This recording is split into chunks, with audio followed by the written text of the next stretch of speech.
মা, কি হয়েছে, ডাকছিলেন? হ্যাঁ বৌমা, ডাকছিলাম।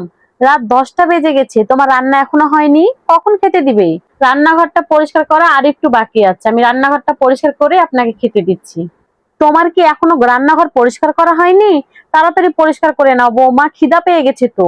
আচ্ছা ঠিক আছে মা, আমি এক্ষুনি দিচ্ছি।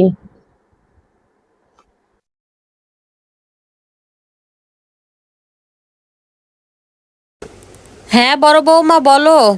হ্যাঁ হ্যাঁ বড় বৌমা, আমি ভালো আছি, তোমরা ভালো আছো? হ্যাঁ, আমার খাওয়া দাওয়া হয়ে গেছে। ছোট বৌমা আমাকে রাত 9টার মধ্যে খাবার দিয়ে দিয়েছে। হ্যাঁ, আমার ওষুধ খাওয়া হয়ে গেছে। ছোট বৌমা আমার খুব সেবা যত্ন করে, ও নিয়ে তুমি টেনশন করো না। ও আচ্ছা, ঠিক আছে, রাখো তাহলে বড় বৌমা।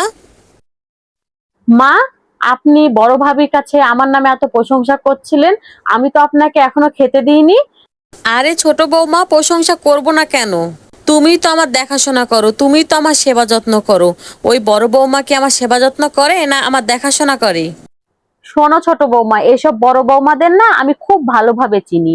এরা শুধু ফোনেই বলে ভালো আছেন, খেয়েছেন ঠিক মতো, ওষুধপত্র খেন, আরো অনেক কিছু। এতই যদি আমার প্রতি ওদের দরদ থাকে, এখানে এসে আমার সেবা যত্ন করুক, আমাকে ভালোবাসুক, তাহলে তো বুঝবো কে কেমন ভালোবাসছে, কে কেমন সেবা যত্ন করছে।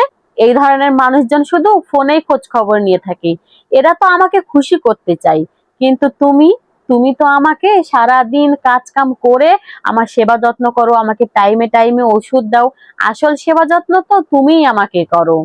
আর তুমি খাওয়া দাওয়ার কথা বলছো, তুমি সংসারে সকাল থেকে রাত পর্যন্ত সারাদিন কাজ করো, এর মাঝে এক আধ দিন একটু দেরি হতেই পারে।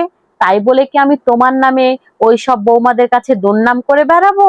কিন্তু মা, যেসব বউরা বাইরে থেকে ফোন দেয়, খোঁজ খবর নেয়, ভালো ভালো কথা বলে, তাদেরকেই তো সবাই প্রশংসা করে, তাদেরকেই তো সবাই ভালোবাসে। আর যেসব বউরা বাড়িতে থেকে সেবা যত্ন করে, সবার খেয়াল রাখে, তাদেরকে তো কেউ মূল্যই দিতে চায় না। না না বৌমা, আমি ওই রকম শাশুড়ি না। ও আমাকে ফোন দিয়ে মিষ্টি মিষ্টি কথা বলবে, আর আমি গলে গিয়ে ওকে ভালোবাসবো, আর তুমি আমাকে কাছ থেকে সেবা যত্ন করবে, আর আমি তোমার নামে দুর্নাম করে বেড়াবো, তোমার নামে আমি প্রশংসা করব না, তাই কি হয় বলো? যাই হোক, অনেক কথা হয়েছে, তুমি আমার খাবারটা রেডি করো। অনেক রাত হয়ে গেছে আর আমার খিদাও লেগে গেছে। আচ্ছা ঠিক আছে মা, আমি এক্ষুনি আপনার খাবার নিয়ে আসছি।